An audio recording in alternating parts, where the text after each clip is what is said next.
asignaturas del ciclo superior, en general lo que veían es que están las competencias específicas, o sea, incluso ustedes no recomiendan superar las 4 o 6 competencias específicas, pero resulta que de las competencias genéricas no parece haber sido evaluado al momento de por lo menos no aparecen, no vi de las materias de la especialidad en electrónica, aportes a las competencias genéricas. En el diseño curricular. En el diseño curricular, exactamente. Con lo cual, interpreto que eso quedará librado a que cada facultad defina las competencias genéricas, o sea que hay un debate, digamos, más allá de que nosotros resolvamos diseño curricular ahora, va a ser sin contemplar estas competencias, ¿no? Las genéricas. Claro, fundamental. En el diseño curricular no aparecen las genéricas, ninguna, porque eso queda para desarrollo justamente hacia el interior de las carreras, ¿sí? De la facultad. Puede ser una decisión de una carrera o de la facultad en total. Vamos a trabajar tales o cuales en tal materia y tal materia de las homogéneas, vamos a trabajar tal otra, y serán retomadas por esta otra del ciclo superior. Sí, eso es, por eso están así es. O sea, la conclusión sería tratar de, para no excedernos en las cantidades de competencias y que no se nos complejice después cada asignatura, a lo sumo tomar alguna competencia genérica cuando mucho, porque realmente... 1 o 2, sí, no más de 2. Hay asignaturas de las tecnologías básicas y de las tecnologías aplicadas que llegan a tener 5 competencias. Son las contadas, pero puede haber alguna que tenga 5, y a esa más de 1, 2 a lo sumo, no le vamos a poder agregar. Claro. ¿Sí? Porque si no va a ser muy exagerado. Dejaremos que ese, si bien a lo mejor lo desarrollamos, a ese contenido, contenido, a ese saber ser, lo evalúe otra asignatura. ¿Sí? Porque ojo que el resultado de aprendizaje nosotros estamos pensando en el módulo estanco de cada unidad. En realidad, esto lo vamos desarrollando puchito a puchito en diferentes asignaturas. Vamos a ir evaluando esto. Gracias. No, de nada. Ya volví. Bueno, Carlos, ahí que está. A ver, Carlos. César, la preguntita. Sí, ¿qué tal? Buenas noches. La consulta es la siguiente. Cuando uno hace las estrategias de aprendizaje, cuando hace la planificación, es previo al test, por ejemplo, que ustedes están proponiendo de Felder. Entonces muchas veces sucede que depende del grupo que uno tenga de alumnos, es la estrategia que va a aplicar. No necesariamente, porque... No necesariamente. Continúo lo que quedé en el aire yo hablando porque se me había cortado justo la conexión. ¿Querés compartir o sigo? ¿O paso yo? Traspaso yo. Vos.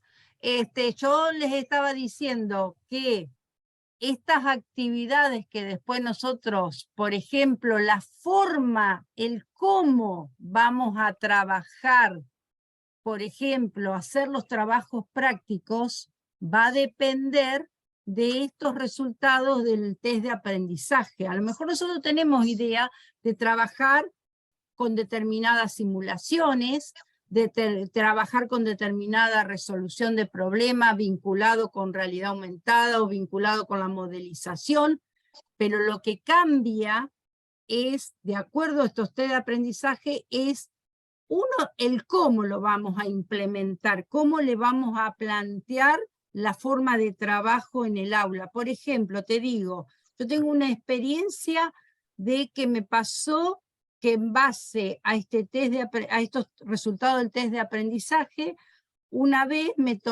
tomo el trabajo todos los años de tabular los resultados, porque los dividen en 4 categorías, si es general o es global o secuencial, si es activo, si es pasivo, si es visual o de coloquial, no me acuerdo las categorías ahora en este momento. Bueno, me pasó que una vez que había tabulado todo esto y había analizado cuál era el estilo de aprendizaje predominante de un curso, organicé los equipos de trabajo, ¿sí? Los fui formando, agrupando, y le fui dando consignas para que trabajen entre ellos en esos equipos, y no fue lo más apropiado, porque vos fíjate que acá está vinculado con eso que recién analizábamos, de enseñarle el trabajo en equipo. Ellos no querían que nosotros los agrupáramos, ¿sí? Cómo le habíamos propuesto ese trabajo práctico para que lo llevaran a cabo. Esa actividad de aprendizaje, cómo la habíamos puesto en el aula. Ellos querían formar sus propios equipos de trabajo para poder a lo mejor, y muchas veces nosotros les decimos que hay determinados momentos del año que le proponemos esto de nosotros agruparlo, porque necesitamos que ellos puedan desarrollar esta cuestión de trabajar con alguien que a lo mejor no conocen, y ver de qué manera pueden complementar ese estilo de aprendizaje para poder producir lo que nosotros le estamos proponiendo. Entonces, eso lo vamos haciendo, el cómo vamos organizando las actividades más grosas del año, es de acuerdo a estos resultados de aprendizaje, que a veces lo hacemos de una manera y otras veces de otra manera, ¿sí? De todas maneras, otra cosita, vos lo tomás la primera semana, eso tenés resultado rápido, ponerlo una semana más te llevará hasta en la segunda semana, y ya ahí podés tener tiempo suficiente como para más o menos cambiar o flexibilizar alguna de las actividades que tenías originalmente previstas. Es cierto, la planificación la presentás con anterioridad, es verdad, pero en esa planificación vos hacés un pantallazo general de cómo después la podés modificar alguna cosa dentro, no es una cosa rígida, no es, si bien es un contrato pedagógico con el estudiante el primer día de clase, no quiere decir que sea estrictamente rígido. Pero ¿sí? Graciela, la planificación no se presenta la primera semana de clase, la planificación se presenta a lo mejor en ¿qué fecha? Vos ponele abril. Primer día de clase primer día de clase. El contrato se cierra el primer día. Pero nosotros, pero uno puede poner en el aula, que es lo que nosotros planteamos, pero ahí a lo mejor desarrolla aprendizaje basado en problemas, trabajo en equipo, o como en la otra, fíjense, a ver, esperen, no me pasa, pasame la anterior. Pasame la diapositiva anterior. Sí, pero me lleva el apunte del internet. Quería pasar yo y no me pasaba. ¿Para que no quiere volver? Bueno, en la anterior hay actividades, distintos tipos de actividades de exploración, actividades para interpretar. Bueno, ahí está. Claro, en esa. En resolución de problemas y de ejercicio, estudio de caso. Entonces, de acuerdo, acá está, en la planificación nosotros ponemos estudio de caso, pero después nosotros, acá yo no pongo el caso específico que se va a trabajar. Eso va a depender. Claro. Hay años que se trabaja a lo mejor con determinados. Por ejemplo, nosotros en este tema de cálculo diferencial tenemos el trabajo con el brazo de robot. ¿Sí? Entonces, hay veces que podemos llegar a trabajar con determinado nivel el estudio del brazo del robot, que trabajamos cuando damos el tríedro, y hay veces que lo podemos llegar a profundizar más, y hay veces que no. O, por ejemplo, las simulaciones. Hay veces que las utilizamos y hay veces que no. Son actividades que nosotros tenemos planteadas para ir ajustando de acuerdo a algo dinámico, de acuerdo a cómo va haciendo el curso y cómo se va desenvolviendo, porque a lo mejor a principio de año tenemos una forma de a lo mejor de trabajo con el determinado grupo de estudiantes, y después a los 2 meses, 3 meses tenemos menos gente y a lo mejor tenemos otra característica como para focalizar. O sea que es totalmente ajustable. ¿Está? No, yo no estoy poniendo la consigna acá en esto, específica, en el cómo la voy a implementar, en cómo la voy a proponer en el aula. Bueno, y después no sé si querés pasar para las otras diapositivas para Ahí vamos. hablar específicamente de las de ciclo superior. Exacto, parate. Ahí va. Disculpen, ¿les puedo hacer una Sí. consulta? Sí. Yo porque no sé mucho de estos temas, por ahí no es lo que desarrollo y por ahí este tema de los métodos de aprendizaje, yo me acuerdo que no hace mucho, eh, el muchacho este Derek Mueller, que lleva Veritasium, hizo un video que hablaba acerca de Big Smith in Education, que era sobre el mito de los métodos de aprendizaje. Como que hay muchos estudios y mucha investigación en contra de esa idea. Les pregunto no para sonar controversial ni para generar polémica, sino porque desconozco y lo he leído varias veces de que como que no se está a favor de la idea de que existen métodos de aprendizaje. Acá lo que estamos hablando son de estrategias didácticas, más Ok, de el método.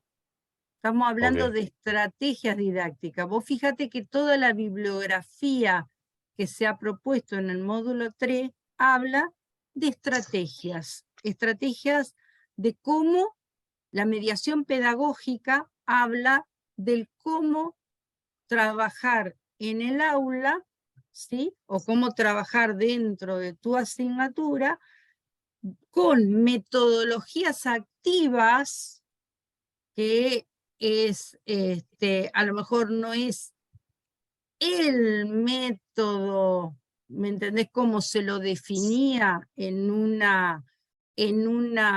paradigma educativo conductista o tradicional como antes. Nosotros estamos hablando de otro tipo de metodologías activas que implica el uso de diferentes estrategias de trabajo en el aula, que estén estrategias que movilicen al estudiante. ¿Está? A lo mejor esa cuestión de el mito del método, ¿sí? Eso estamos hablando en otro lugar de la concepción de lo que es la educación en otro momento. Es como que muchos autores hablan de el proceso de enseñanza-aprendizaje. Eso está mal dicho. No tengo el proceso de enseñanza-aprendizaje. No estamos hablando de los procesos de enseñanza-aprendizaje. Bueno, acá no estamos hablando de el método, sino estamos hablando de algo mucho menor, que son formas de trabajar, estrategias didácticas, ¿sí? Que conforman estas estrategias didácticas dentro de este enfoque por competencia, hacen mucho foco en lo que son las metodologías activas, pero no son el método, ¿me entendés? Es un poquito más humilde. ¿Está bien? Bueno, sí, creo que capto la idea. Gracias, Lucía. Lucía, ¿me permite un aporte? Sí, sí.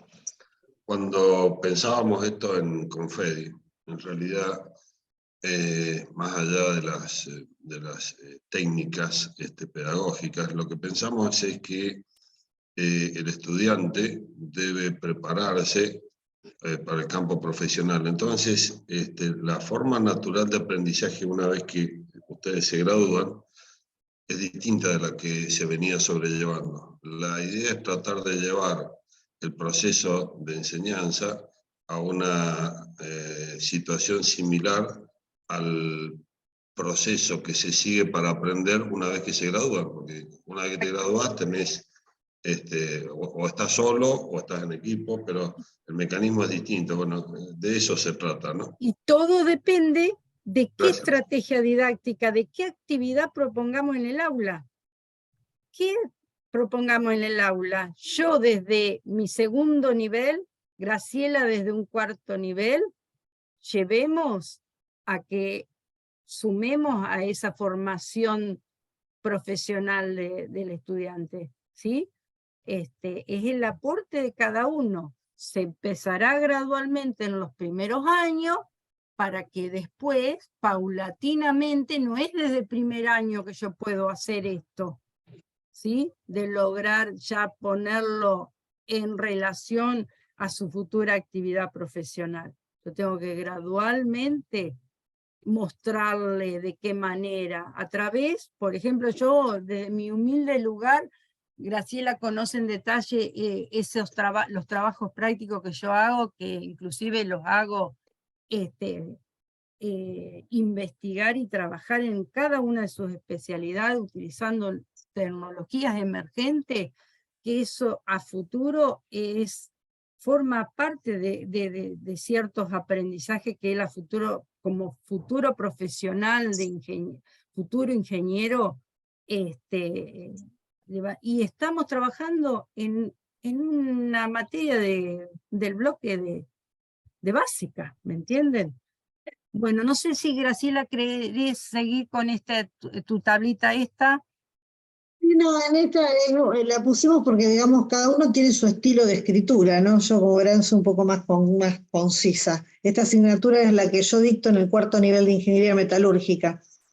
Es central para tener conocimiento, un ingeniero metalúrgico debe conocer la relación que hay entre el ordenamiento de los átomos en función de la propiedad que después quiere que ese material tenga, o eventualmente saber interpretar las causas que llevaron a la falla de un determinado componente.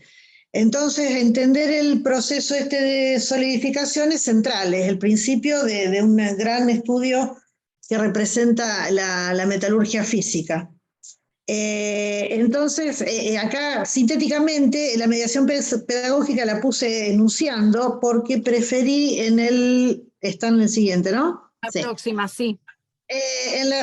Preferí escribirlo detalladamente porque y cómo uso cada una de las estrategias que yo planteo en la planificación, en ese cuadrito que vimos recién. O sea, otra forma de presentar la información respecto de las estrategias. O sea, ¿por qué digo que vamos a trabajar clases magistrales dialogadas? Porque ese tipo de estrategia nos ayuda a que se mejore la comprensión de los temas, que se va charlando, los alumnos tienen previamente el material, entonces lo pueden leer. O sea, hacemos una especie de clase invertida, entonces vamos generando diálogo en función de consultas o sobre casos concretos de falla de componentes o de procesos reales que hayan hecho en el laboratorio en otra asignatura. Se analiza puntualmente tratando de interpretar o de darle sentido conceptualmente lo que estamos trabajando. Como cualquiera de las otras asignaturas, las otras estrategias. Confección de mapas conceptuales para hacer un cierre o una apertura de tema, muchas veces se hace, para ir manteniendo el interés en la clase. Muchas veces también se usan ejercicios de gamificación, que puede ser Menti o Kahoot o EducaPlay, cualquiera de ellos que permite ir poniendo esa cuota de pensar rápido y tener respuestas con fundamento rápidamente en torno a un problema concreto. ¿Sí? Bueno, eso es para mostrarle otra forma de presentar la misma información. Después tenemos otra. La última, sí. La última asignatura, ya del bloque de las tecnologías aplicadas, le pusimos distintas, para que vea que por ahí cambia también el estilo del docente, ¿no?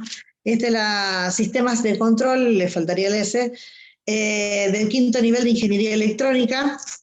Tiene un resultado de aprendizaje que modeliza matemáticamente sistemas dinámicos lineales en el campo invariante en el tiempo para obtener la función de transferencia que los represente e identifique los parámetros característicos que definen su comportamiento temporal y frecuencial en el marco de la teoría del control lineal. Entonces, en función de ese resultado de aprendizaje, acá el docente plantea este tipo de actividades Son de mediaciones. prácticamente las Eso, mismas. las mismas para ver cuáles son el saber conocer, saber hacer y saber ser que va a trabajar con este conjunto que está acá. O sea, son diferentes maneras de presentar la información respecto de cómo vamos a abordar el desarrollo de las capacidades que pretendemos en ese resultado de aprendizaje. El presupuesto de tiempo también está puesto.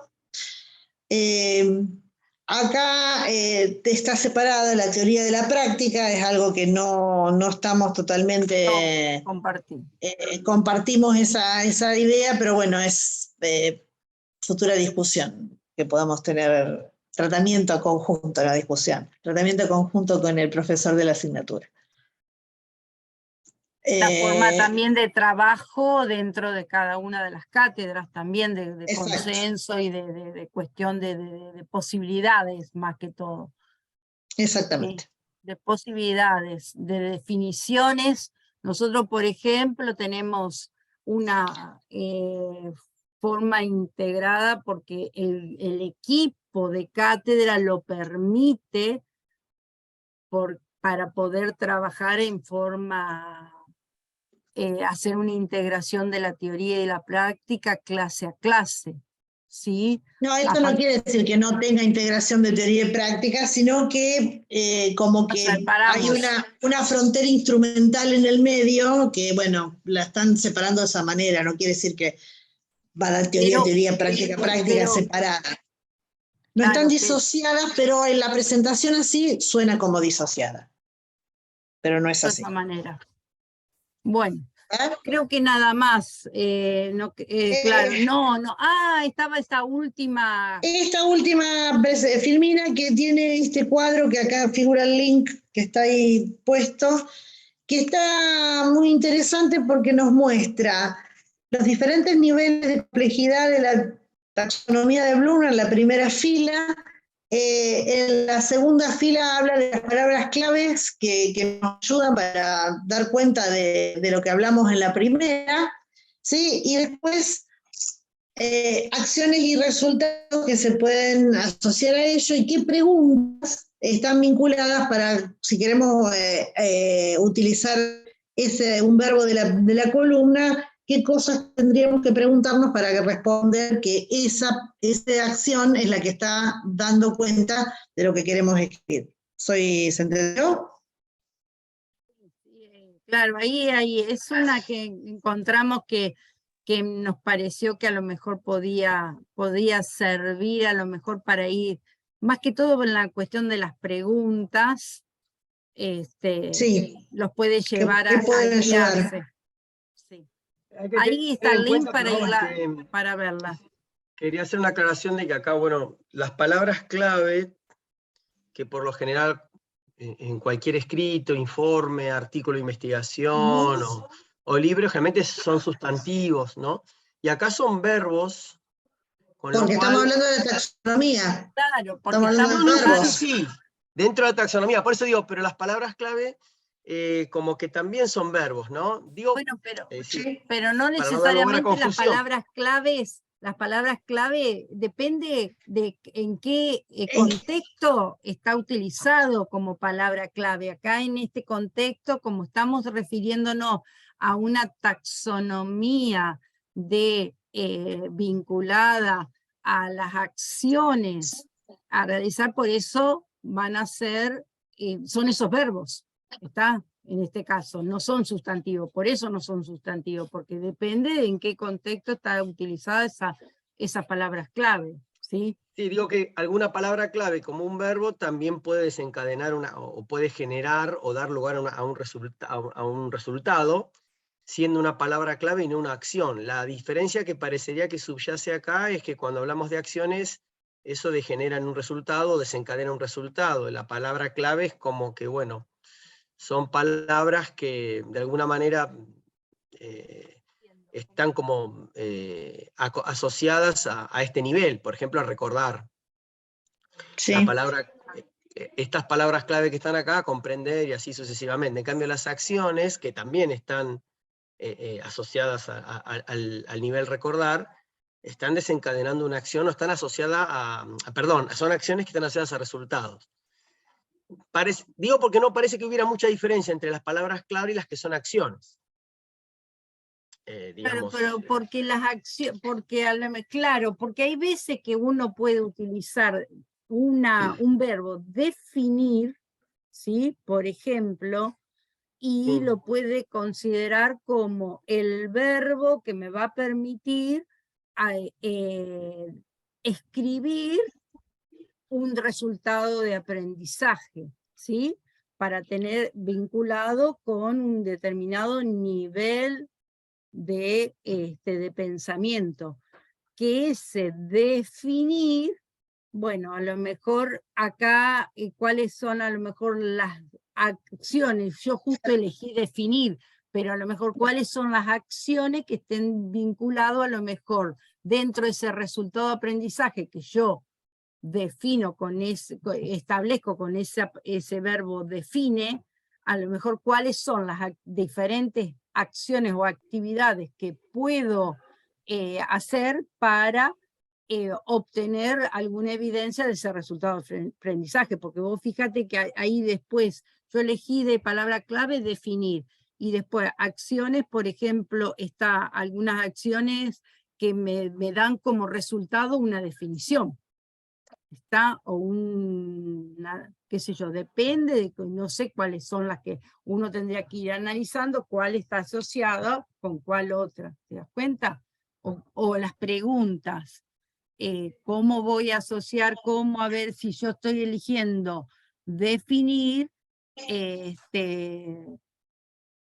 una pregunta, ¿puedes recordar o cómo es? O podrías... ¿Cómo describirías, por ejemplo? Claro, está ahí, describirías también. Entonces, ahí Exacto. está el juego de que nosotros vayamos viendo, de seleccionar algunos de esas palabras clave, como los verbos que utilizamos para los resultados de aprendizaje, y ir viendo, de acuerdo a ese verbo, cuáles serían las acciones y los resultados que podríamos llegar a obtener, y cuáles serían las preguntas que nos podemos llegar a hacer nosotros para poder pensar de qué actividades a lo mejor. Por eso esta es una taxonomía más que categoriza está vinculada con los aprendizajes, o sea, con qué, a lo mejor con qué actividades podemos generar.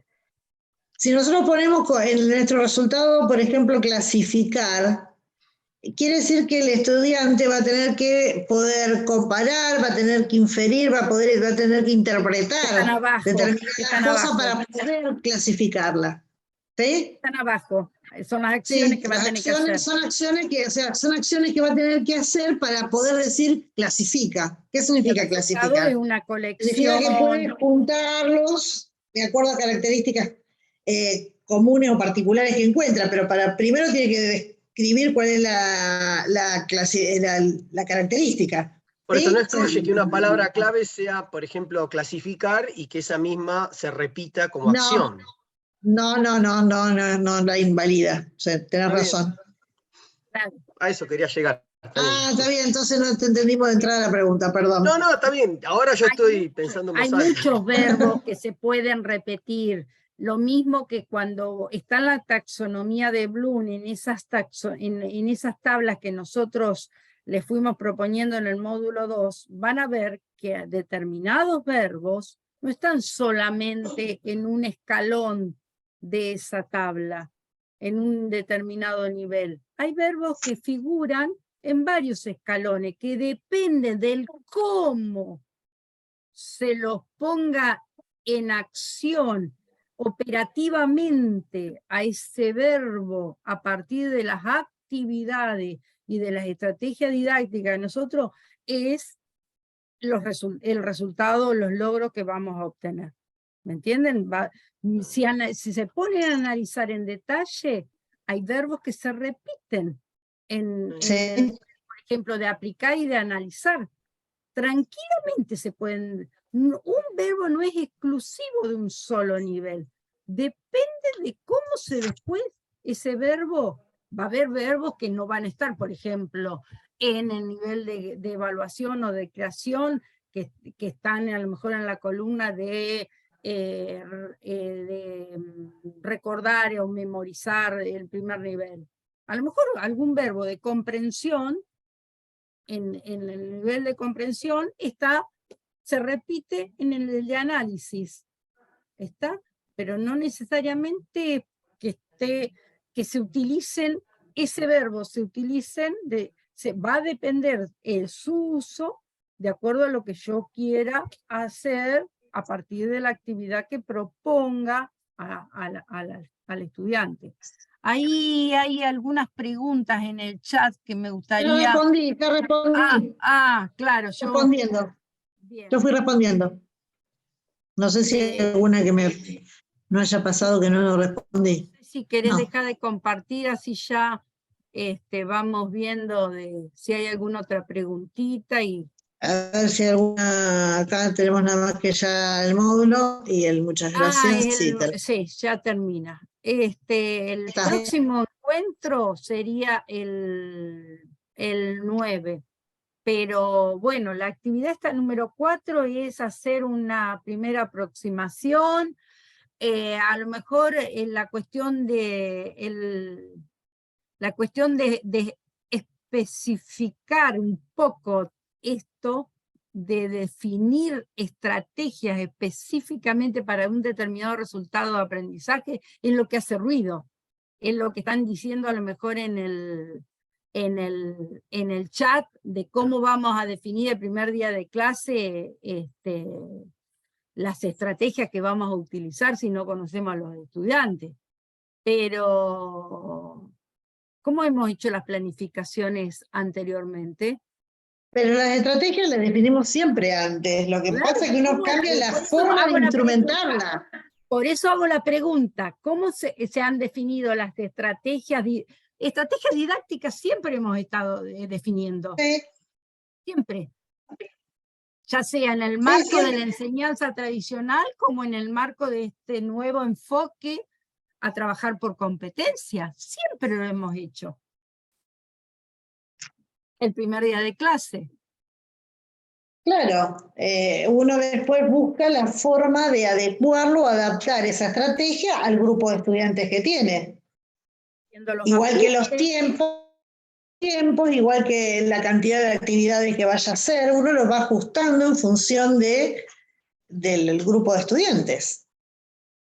Los trabajos prácticos que nosotros realizamos, por ejemplo, no todos los años son los mismos, a pesar de que siempre tenemos la intención de que son 3 trabajos prácticos. Estos 3 trabajos prácticos yo los pienso de esta manera cuando presento mi planificación. Pero después, esos 3 trabajos prácticos sufren ajustes de acuerdo a el grupo de clase, de acuerdo a los planes de contingencia que tengo que armar debido a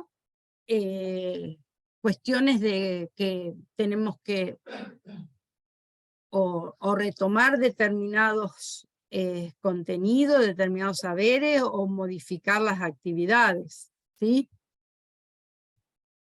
Bueno, no sé si quieren hacer alguna otra pregunta. Las actividades es esa número 4, están demasiado silenciosos. Hay Lucía, mucha... ¿te puedo hacer una consulta? Sí, Rubén.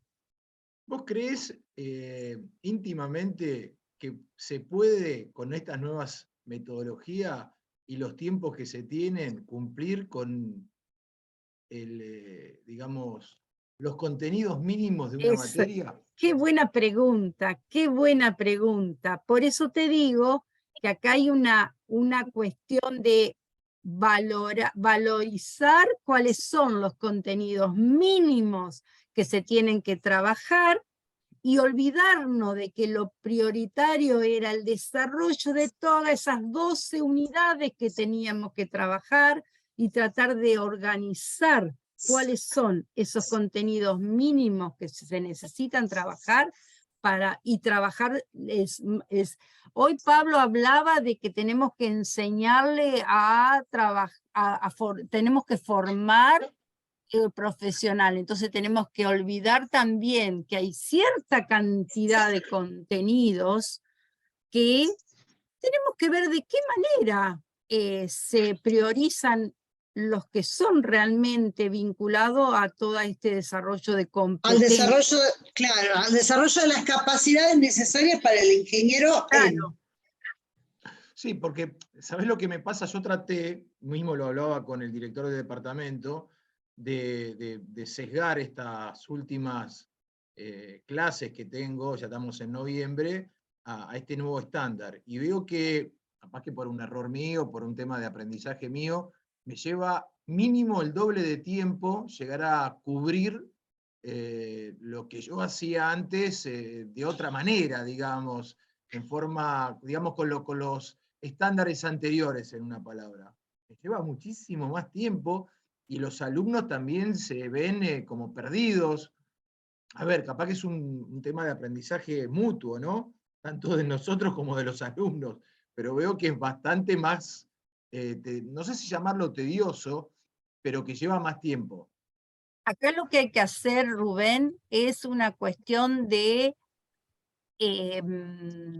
poner en la mesa de trabajo todo lo, a lo mejor, esa cantidad que vos mencionás, a lo mejor de contenidos, y ver cuáles son, en base a esa matriz de tributación, a esas competencias, esas capacidades que vos querés desarrollar, cuáles son concretamente los contenidos prioritarios al desarrollo. Sí, Y sí, vas a está ver, muy claro. Y te agradezco, Lucía, porque a veces uno pone y casualmente, bueno, cada materia se agregan temarios, y de repente capaz que después el alumno pueda llegar a abordar frente a lo que ya hizo en los centrales que uno cree, esos otros a posteriori, y bueno, eso no hace que la materia fuera mal dada, digamos, durante ese año, sino que ya, digamos, encontró la punta digamos, del ovillo, ¿no? Para resolver lo que viene, porque esto es un Exacto. aprendizaje continuo. Así Exacto. que bueno. además, la cuestión de articular contenido, trabajar por ejemplo, entre diversas disciplinas. Nosotros trabajamos, por ejemplo, la cuestión de álgebra y geometría, análisis 1 con análisis matemático 2, después con mecánica racional, ir viendo, por ejemplo, de ir a lo mejor en cada disciplina priorizando algunos contenidos, el desarrollo de algunos contenidos, y otros a lo mejor trabajarlo de una manera, a lo mejor desde, no de la profundidad que a lo mejor, pero que después sabemos que a lo mejor se siguen trabajando. Por ejemplo, nosotros rotor de un campo vectorial, un campo de toda la parte de divergencia, toda esa no la trabajamos tan en profundidad, pero nosotros sabemos, o las ecuaciones diferenciales. Acotamos ecuaciones diferenciales porque sabemos que después van a seguir trabajando, que a lo mejor van a trabajar otro tipo de ecuaciones diferenciales en vez de métodos analíticos, con método numérico. ¿Para qué trabajar a lo mejor tanto en análisis 2 si después, a lo mejor él lo que necesita después es saber de qué manera práctica poderlo, o cuando trabajan con transformada de Laplace, ¿sí? Entonces, ir articulando contenido de manera tal de no trabajando con los mínimos y apuntando a ver de esos mínimos cómo lo trabajo en relación a las competencias, ya sea genéricas o específicas, de acuerdo a lo que de mi asignatura. Perfecto, muy claro, Lucía, gracias. Bueno, han visto si hay alguna pregunta más, si no ya muchos se han tenido que desconectar porque no hemos pasado unos minutos de la Sí, hora. no hemos pasado. Bueno, la actividad Bueno. ahora la hago visible yo en el aula. Porque con la cuestión de que me desconecté y espero que las dos grabaciones estén. Supondría que sí, porque acá el punto Sí. sigue grabando. Sí, esto sí, la segunda parte sí, la primera es la que Ah. no. Bueno, nos vemos el 9, ¿sí? Bueno, Muchas gracias, buenas noches. Adelante, Muchas gracias, hasta luego. adelante con Muchas borradores de gracias, las buenas actividades. noches. Muchas Hasta luego. gracias.